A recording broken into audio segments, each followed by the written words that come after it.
Through the window of Magnolia Quay Coffee, three of America's most expensive supercars gleamed at the curb: a Hennessy Venom F5, a Chinger 21C, a Ford GT Mach 4. Vivian Ashford never glanced twice. The man across her table wore a faded flannel, a smear of engine grease near one wrist. A poor single father, the matchmaker had warned her. 2 o'clock. Blind date. 11 minutes in, she stood. "I have a meeting." Her heels clicked across the floor, past the window, past the three supercars at the curb. She walked between them. She didn't know they were his. 40 minutes earlier, on the 32nd floor of the Ashford Hospitality Tower, Vivian was closing on a coastal property in Beaufort. Her assistant slid the final page across the desk. Vivian signed. Her phone vibrated. "Mother." "Vivian, 2 o'clock. Magnolia Key. Marcus arranged it. He's a Charleston gentleman. Don't embarrass me again." Vivian closed her eyes for half a second. It was a board review week.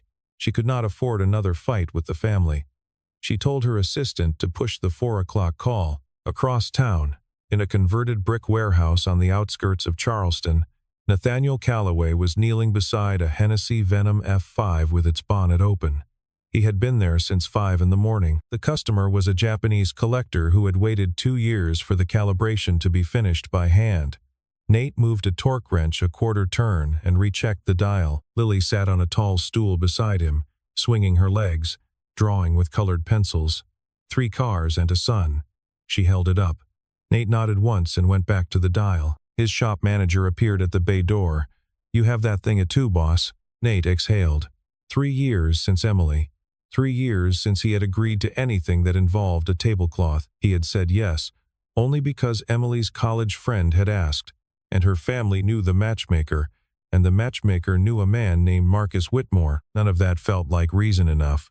He went anyway. He dropped Lily at her grandmother's house on Trad Street, kissed the top of her head, and got back into the 1998 Ford pickup.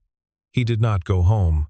The flannel was clean enough. The grease near his cuff would not come out in 5 minutes. At the same moment, 3 delivery drivers from Callaway Coachworks were inching down East Bay Street with 3 customer vehicles bound for the showroom. The Hennessy, the Chinger, the Ford GT Mach 4. A street festival had blocked Vendu Range. The drivers parked along the curb in front of Magnolia Key Coffee and waited for the signal to roll into the back lot. Nate never saw them. He had a rule. He did not let customers see him in their own cars. Vivian arrived first. She took the table by the window because Rosa, the manager, gestured her there without asking. She glanced at her Cartier. 2 o'clock exactly. The supercars at the curb registered only as obstacles to her line of sight. Nate walked in. Faded gray flannel. Grease near his right wrist. Vivian's first thought was not anger. It was certainty. Marcus had sent her a mechanic to test how she would react, a small, mean joke at her expense. Nate pulled out the chair across from her. He started to say something about his daughter. He did not finish. 11 minutes later, Vivian stood. "I have a meeting." Nate did not rise. He nodded once, gently, and turned toward Rosa. "Put hers on my tab, please. Thank you." Vivian did not hear him. She walked past the table, past the window, past the 3 supercars at the curb. She did not look up.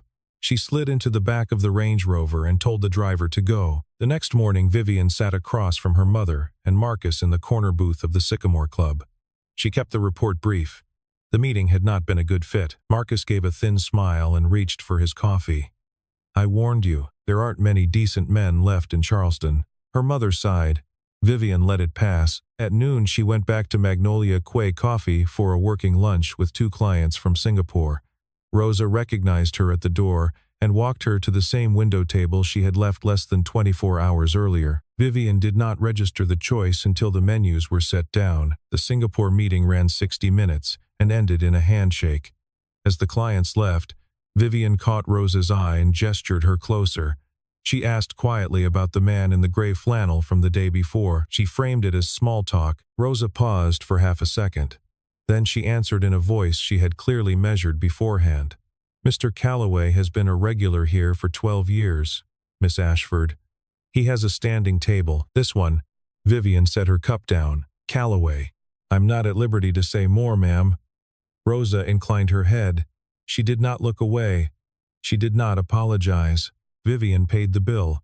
She did not finish the espresso. Back at the tower, she pulled up her phone and typed Callaway Charleston into the search bar. The first result was a black landing page with a single line of white text.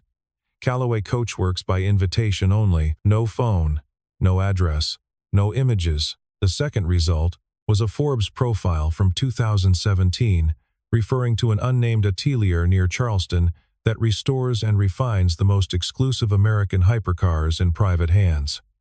The reporter had not allowed inside. She called Daniel Ng, her head of brand marketing. The supercar from the Kiowa Island campaign last year. The Ford GT. Where did it come from? Daniel answered without hesitation. Callaway Coachworks. They lent it to us. No fee. The owner said he respected the Ashford name. Said he knew your grandmother. Vivian was quiet. Should I pull it from the rotation? Daniel asked. No, she said.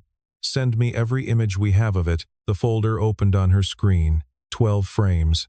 A matte coupe parked at the curve of the hotel drive, the river behind it.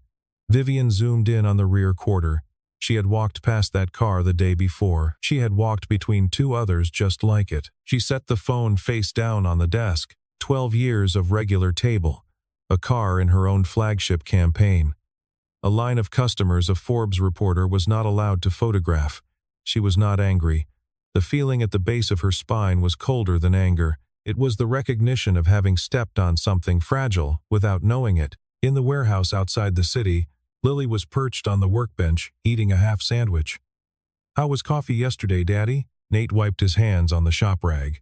I ate a sandwich, alone. Lily watched him for a moment. She did not ask anything else. She had learned, before she was old enough to name it, when not to ask. She held out half her sandwich. Nate took it. 2 days passed. Vivian did not call. She did not write. On Thursday morning she canceled a board prep session, told her assistant to clear 2 hours, and drove herself to the address she had finally pulled from a private investigator she trusted. The warehouse sat on the marsh side of Charleston, off Meeting Street Extension. Red brick. 3 stories. A wrought iron gate, hand-forged. A small bronze plate. Callaway Coachworks established 2009. No phone. No buzzer. The gate opened when her tires crossed a sensor in the gravel. Inside, the air was cool and clean as an operating room. Concrete floors polished to a low sheen, 6 hypercars in various stages of disassembly, an SSC Tuatara stripped to the chassis, a Saleen S7 with 1 door off, 2 Ford GTs, a Chinger lifted on a custom rig, 18 technicians in charcoal coveralls. No music, only the click of torque wrenches and the soft pneumatic hiss of an airline. Nate was kneeling beside a 12-cylinder engine with the cylinder head off. He looked up when she stepped in. He showed no surprise. He stood. He wiped his hands on a clean rag. He gestured her forward. He did not ask why she was there. He did not ask for an apology. He walked her through the floor as he would walk any prospective client. He explained build times, the protocol for matching paint to a customer's exact yacht livery. The wait list. He did not give her a single name. Up a steel staircase to a mezzanine office. A plain oak desk. A photograph on the wall, black and white. A woman with long hair laughing into a wind. Emily, 2 years before the diagnosis. Beside it, a smaller frame. Lily, 4 years old, sitting on the hood of a Ford GT, both legs swinging. Vivian's throat was dry. She made herself ask the only question that mattered. Why didn't you say anything that day? Nate did not look at her. He looked at the photograph of Emily. Because you had already decided. I'm not used to arguing with other people's decisions. There was no edge in his voice, no injury. If he had been angry, she could have apologized. The absence of anger was the harder thing. A door opened downstairs. Lily's voice, quick and high, talking to her nanny. School had let out. She climbed the stairs 2 at a time and stopped at the office door when she saw Vivian. Hi. Lily looked from her father to the woman in the gray suit. Are you Daddy's customer? Vivian could not speak for a second. She nodded. Lily reached into her backpack and pulled out a piece of paper folded in half. She crossed the room and handed it to Vivian, very seriously, the way another child might hand over a passport. I drew it the day Daddy went for coffee. 3 cars, and a son. Vivian held it in both hands. She thanked the girl. Lily ran off to find her nanny. Vivian and Nate walked down the staircase in silence. At the gate, she turned. She started to say something. Nate shook his head once, very slightly.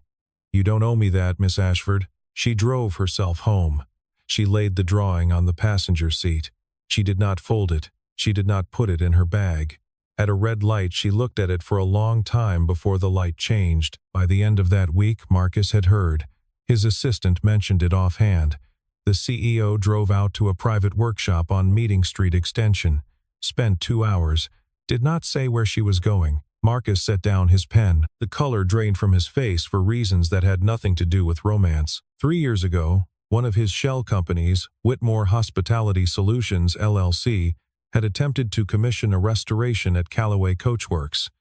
The shop had returned the deposit and declined the order. The reason given in the polite letter was irregular payment routing. Nate Callaway had not pursued it further, but he had kept the file. Marcus knew, because he had been told by a contact in Callaway's legal office 2 months later that the documentation remained on a shelf, indexed by date. Marcus had assumed the file would die on that shelf. Now the CEO of Ashford Hospitality had driven out to the same building. He picked up his phone and called Harrison Pope, a senior board member he had cultivated over 3 winters of charity dinners. "I'm worried about Vivian. I'm hearing she may be entangled with a local vendor. We should be careful." He let the silence sit. He did not say more than that. A week later, Vivian sent Nate a formal invitation to the Ashford annual fundraiser at the Charleston Place Ballroom. The wording placed him as a vehicle partner for the brand campaign. It was the most polite apology she could draft without writing the word. Nate came. He brought Lily. Lily wore a pale blue dress and brought a book on antebellum architecture. She found a velvet bench in the corner of the ballroom, opened the book on her knees, and stayed there for the next hour, looking up only when a server brought her a glass of water. Marcus stationed himself near the bar. He introduced Nate to a Hong Kong real estate developer as a charming local mechanic Vivian has been helping out. Nate smiled, nodded, did not correct him. 20 minutes later, Hiroshi Tanaka walked in. The Tokyo collector who had waited 2 years for his Venom F5. He saw Nate from across the room, set his glass down on a passing tray, and bowed deeply. "Callaway-sensei, this is my honor." The Hong Kong developer turned to Marcus and asked, mildly, who Mr. Callaway was. Marcus did not answer. A woman from Geneva answered for him. "He is the only man in America I trust with my car." 2-year wait list. Vivian stood 3 steps away. She had been watching Nate. After Tanaka's bow, she did not watch Nate. She watched Marcus. At the end of the evening, Lily slipped through the crowd and tugged the hem of Vivian's sleeve. "Do you want to see what I drew tonight?" Vivian knelt down. Lily showed her a page of the architecture book, the corner folded over a hand-drawn copy of a wrought iron gate. "I think you'd like a gate like this on your building." Vivian touched the page lightly. "Which building?" Lily looked at her surprised. "The one you're going to build." Vivian glanced up at Nate, who was watching them from across the room. He was not smiling. He was simply watching, the way a man watches something he does not want to disturb. After the fundraiser, Marcus left first. He did not say goodnight to Vivian. Nate offered to drive her somewhere she could breathe. He did not phrase it that way. He said, "There's a car in the lot that needs one last test run before delivery. You could ride along." It was the Ford GT Make 4. Going to a client in Naples in the morning. Nate had not let anyone but his lead engineer take it out yet. Vivian got in. They drove south out of the peninsula, through Mount Pleasant, across the bridge to James Island, down Folly Road, where the houses thinned out and the marsh began to glow under a half-moon. He kept the windows half down. The salt air came in. He did not put on music. She asked him about Emily. He did not turn his head. She was an architect. She designed the workshop. "I just keep it running." Vivian was quiet for a long mile. Then she said something she had not said to anyone in 15 years. "I didn't want to be CEO. I wanted to work in heritage preservation. My mother said no." Nate did not respond right away.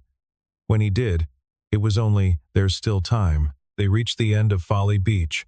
He pulled the car off the road, into the lot where the asphalt gave way to sand. He killed the engine. The Morris Island lighthouse beam swept across the water every 6 seconds. They sat on the hood. Neither of them spoke. The metal was warm from the engine. Vivian had not been on the hood of a car since she was 17 years old. After a while, Nate said very quietly, "You don't have to explain that, Knight. I'm not asking." She watched the lighthouse beam pass over the water. "I know," she said. "That's the hard part." They drove back the slower way, through the streets along the seawall. He did not put on music on the return trip either. The dashboard lights cast a faint amber on the dial of his watch and the line of his jaw. Vivian did not look at him. She listened to the engine and the wind. He pulled up outside her building on East Bay Street. He did not turn off the engine. He looked at the corner of the lobby light, not at her. "You should pull the third-quarter maintenance reports for the Savannah and Hilton Head properties. Specifically the line items routed through an outside contractor. Don't say who told you to look." She turned. "What?" He was already moving. He stepped out, opened her door, closed it behind her. He walked around to the driver's side without looking back. The Ford GT pulled away from the curb and turned left at the next intersection, the sound of its engine falling away down the street. Vivian stood on the sidewalk for a long time. She did not go in immediately. In her apartment, she did not turn on the lights. She walked to the window and looked out over the rooftops of the historic district, where the church spires were lit from below in soft white. She thought about the man who had said almost nothing for 2 hours and then handed her, on the way out, a thread she would have to pull alone. She slept 3 hours. She was at her desk by 6. At 6:15 in the morning, Vivian called her chief financial officer at home.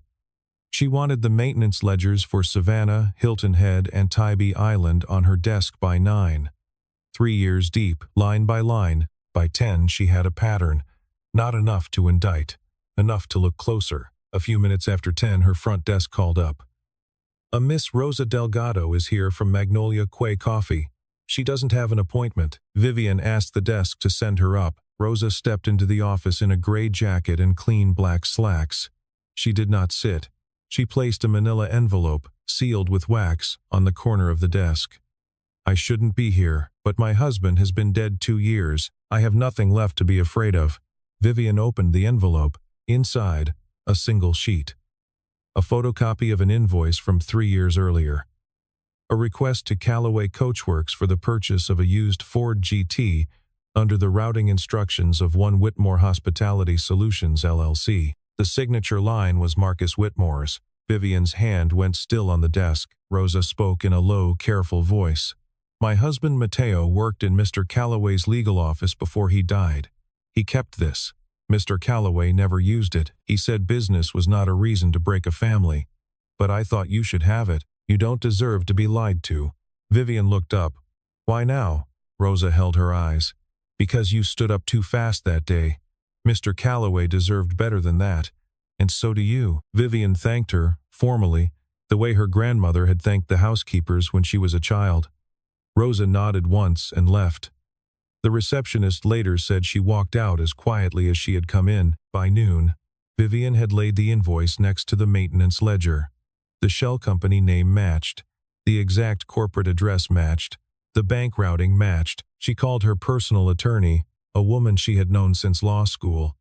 She called the 3 independent board members she trusted most. By 3 in the afternoon, a quiet internal audit was authorized. The auditors were instructed to bypass Marcus entirely. Marcus, somewhere in the building, heard whispers and made his own move. He emailed the full board and demanded an emergency session to discuss the CEO's conflict of interest with a private vendor. He believed he was striking first. That evening, Vivian's phone buzzed once on the corner of her desk. A text from a number she did not recognize. "Would you come hear me play piano on Friday night? Daddy says you might be busy, Lily." Vivian closed her laptop. She walked to the window. The sun had gone behind the steeple of Street Phillips, and the rooftops were turning copper. She thought about Lily on a stool in a workshop, swinging her legs, drawing 3 cars and a sun. She thought about a small drawing on her passenger seat. She typed back, with her thumb, slowly, "I'll be there, I promise." She set the phone down. For a moment her face did something it had not done in front of a window in many years. She did not cry. The thing that moved across her face was smaller and harder to name. It was the recognition that she had been promised to something, by someone smaller than herself, and that she intended to keep that promise. Friday morning. 30th floor. The boardroom faced east, toward the harbor and the battery, and the light came in low and hard across the long mahogany table. 8 board members, 3 attorneys, 1 independent auditor. Marcus arrived in a charcoal suit with a green silk tie. He smiled at the room as he sat. He opened with confidence. He spoke for 19 minutes. He laid out a case that Vivian had extended preferential treatment to a local vendor, under circumstances inconsistent with the conflict of interest clauses of the Ashford operating agreement. He named no names. He let the room infer. Vivian did not interrupt. She let him finish. When he sat back, she nodded to her general counsel. The audit binders were distributed, 84 pages each, marked confidential. 3 independent forensic accountants had signed the cover sheet. The numbers were on page 41. Whitmore Hospitality Solutions, LLC. 47 separate disbursements over 3 years. Total, $4,712,000, routed out of the maintenance budgets of Savannah, Hilton Head, and Tybee Island. Authorized by a single signature. Marcus, his face shifted in micro-stages. Confidence. Calculation. Then a controlled paleness around the mouth. He tried to recover. Those were legitimate outside vendor payments. I signed them as COO. The structure is well within the indemnity clauses. Vivian placed the second document on the table. The Callaway invoice, the same shell company name, the same address, the same routing, marked 3 years prior, signed by Marcus personally for the private purchase of a Ford GT in his own name. 1 company, she said. Her voice did not rise. 2 uses. 1 to bleed the corporation, 1 to hide a personal asset. Both signed by you. One of Marcus's outside counsel set down his pen. A moment later, he stood and walked quietly out of the room. The chair of the board, an 81-year-old shipping heir named Eleanor Pinckney, asked Marcus to step outside. She did it gently. The preliminary vote was taken with him in the corridor. 7-1 Marcus's own proxy, voted on by an assistant who had not yet been informed to suspend him from all positions, freeze his executive accounts, and notify the FBI Charleston field office. When the door opened, Marcus knew before he looked at the table. He turned to Vivian on his way out. He spoke softly, but the acoustics of the room carried. You think a mechanic can shield you from the Ashford name? Vivian did not stand. She did not raise her voice. You never asked him what he did, Marcus.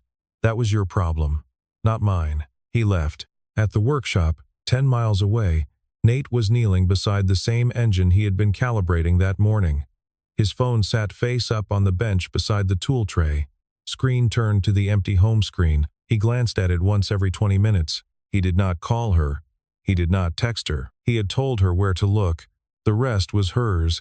He understood that part. He had been married long enough to know that some doors a person had to walk through alone, even when someone they trusted was standing on the other side. At 3:15, Lily, in her plaid school uniform, was running through one last rehearsal of Claire de Lune in the music wing of Ashley Hall. She missed the middle phrase on the first pass. Her teacher, a tall woman with silver hair, told her gently to begin again. Lily started over. She did not miss it the second time. Friday evening. The recital hall at Ashley Hall held 40 families and 1 grand piano. The lights were the warm yellow of old chandeliers. The program was printed on cream cardstock. Lily Callaway was the 5th performer. Nate arrived early. He sat in the 3rd row, second seat in from the aisle. He kept the seat beside him empty. He folded the program in half on his knee and waited. Vivian arrived 2 minutes before the lights dimmed. She had come straight from a 4-hour press briefing. She had not changed out of her work blouse. The collar was slightly creased. She slid into the seat beside Nate without speaking. He passed her the program. She took it. The first 4 children played. Vivian did not register what they played. She watched Nate's hands on his knees. He kept them very still. Then Lily walked out. White dress, black ribbon, hair pinned back on one side. She bowed to the audience, sat down at the piano, adjusted the bench by one click, and placed her fingers on the keys. Claire de Lune, Debussy. Halfway through, In the middle passage, her left ring finger brushed a key it should not have. The note shimmered, off, and resolved. Lily's eyes flicked down to the third row. She found her father's face. He nodded once, just once. She kept playing. She did not miss another note. The last chord faded. The hall was silent for one beat longer than usual before the applause started. Lily stood, bowed, ran down the side aisle, and threw her arms around Nate's neck. Then, without being prompted, without looking at her father for permission, she turned in Nate's arms and reached for Vivian's hand. She pulled it down to her cheek. "I played that for you," Lily said. "You and Daddy sitting next to each other. That was the right way." Vivian did not cry the way other women cried. Her shoulders moved once. Her face did not change.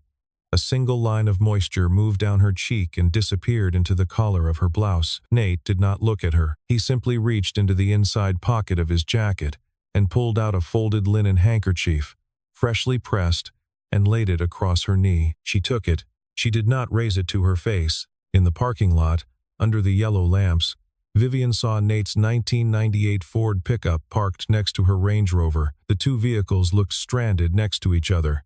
The oldest cars in the lot. She asked quietly, "Why don't you ever drive any of your own cars?" He did not look at her. "Those I make for other people. This one Emily used to ride in it. Lily came home from the hospital in this passenger seat. I can't replace it." Vivian nodded. She did not ask anything else. She drove home alone. She pulled over 3 times on the way. Once at a stoplight that turned green twice while she sat there. Once on the shoulder of Calhoun Street. Once in front of her own building, before she could bring herself to put the car in park. In her apartment, she laid the folded linen handkerchief on the kitchen counter, beside the drawing of 3 cars and a sun. She did not put either away. 10 days. Marcus Whitmore was removed from every Ashford position by unanimous vote. The FBI Charleston field office opened a formal federal case. Marcus's personal accounts were frozen pending review. The Post and Courier ran a small piece on the 3rd page of the business section. Vivian did not comment. Her office issued a single sentence. The company is cooperating fully with federal investigators. She stepped back from the day-to-day. She did not resign. She asked the board for a transitional CEO to manage operations for the next 12 months, while she reset her personal direction. The board agreed within the hour. Her standing, internally and in the market, rose. Her family, after a long silence, called her. Her mother asked, with unusual care, whether she was eating. She told her mother she was. She bought 4 adjoining brick houses on the Cooper River side of the peninsula. 1823 antebellum construction, partially derelict, owned for 60 years by a Charleston family that had been holding them through 3 failing decades. She put the deeds into a new nonprofit. She named it the Ashford Heritage Foundation. She made herself the unpaid president. Nate offered, formally and in writing, to donate all of the wrought iron work for the project gates, balcony railings, stair balusters, sconces. He refused payment. The note that accompanied the offer said only, "Consider this Emily's contribution. She would have loved this block." They worked together 3 days a week. They did not call it dating. They ate sandwiches on the front steps of the houses, and they argued about hinge sizes and the exact thickness of restoration-grade window glass. Nate brought his foreman to one meeting. Vivian brought her architect to the next. Slowly, a vocabulary built between them. It was the vocabulary of 2 people doing one thing well, side by side, without negotiation. One Saturday afternoon in October, Vivian took Lily to King Street Books. Nate had a long appointment with a client from Dubai. Lily picked a thick book about antebellum design and another about the history of South Carolina ironwork. Vivian paid for both. They walked down to Marion Square and found a bench in the shade. Lily opened the ironwork book. She read out loud, slowly, mispronouncing 2 of the longer words. Vivian did not correct her. They came to a chapter on hand-forged gates. Lily leaned her head sideways against Vivian's shoulder and stayed there. Vivian did not move. She put her arm along the back of the bench. She did not put it around the child. She left her hand near Lily's hair without touching it. After 40 minutes, Nate walked across the square from the direction of the workshop. He saw the 2 of them from the far corner. He did not call out. He stopped on the brick path 5 steps away and stood there for a long moment. looking at his daughter's head resting on the shoulder of a woman who, 6 months earlier, had walked out of a coffee shop in 11 minutes. He let the picture last another half-minute. Then he stepped forward and said his daughter's name. Lily looked up. She did not move from Vivian's shoulder right away. 6 months after the morning the audit binders had been laid on the long mahogany table, the Ashford Heritage Foundation opened its first restored block to the public. The ceremony was small. 20 chairs, a wrought iron gate by Callaway Coachworks, a length of cream ribbon, a small jazz trio on the back lawn. Vivian wore a pale gray dress and low heels. She stood at the gate and cut the ribbon herself. Lily stood beside her, in a white dress, holding a small bouquet of magnolia. Nate arrived 10 minutes late. He wore a dark blue shirt buttoned to the collar. No tie. He stood at the back of the crowd. He did not go to the dais. A reporter from Charleston magazine asked Vivian, gently, about her relationship with Mr. Callaway. Vivian smiled, very slightly. "We are building the same thing," she said. "Not a family. Not yet, but not nothing either." The reporter wrote it down word for word. After the ribbon, after the speeches, after the trio finished their set, Nate and Vivian walked Lily 3 blocks east along the waterfront, past the Battery, back into the historic district. They turned up East Bay Street. They stopped, almost by reflex, in front of Magnolia Quay Coffee. Rosa saw them through the glass before they reached the door. She held it open. She did not say anything. She walked them to the window table. The same table. She brought a cappuccino for Vivian, a double espresso for Nate, a hot chocolate with extra foam for Lily. She set the cups down. She inclined her head. She walked away, outside the window, where 6 months earlier there had been 3 of America's most expensive supercars. There were now only 2 vehicles parked at the curb. A 1998 Ford pickup, a black Range Rover, side by side under the late afternoon sun. Lily sat between them. She opened her ironwork book on the table. She turned to a page she had marked with the cream ribbon from her flower bouquet. She pointed at a gate with a pattern of looping vines and small forged leaves. "I want our gate to look like this. Can it, Daddy? Can it, Vivian?" Both of them leaned forward over the book. Their hands met above the page. Vivian's fingers touched the back of Nate's hand. Neither of them pulled away. Neither of them said anything about it. Vivian thought, for one quiet second, of the blind date 6 months earlier. 11 minutes. 3 of America's most expensive cars at the curb she had walked between without looking up. She smiled, faintly. Nate caught the smile. He did not ask what it was. He went back to the page. Neither of them had been looking, and that, perhaps, was why they finally found each other. The afternoon light fell gold across 2 old cars at the curb and the small brass plate beside the cafe door.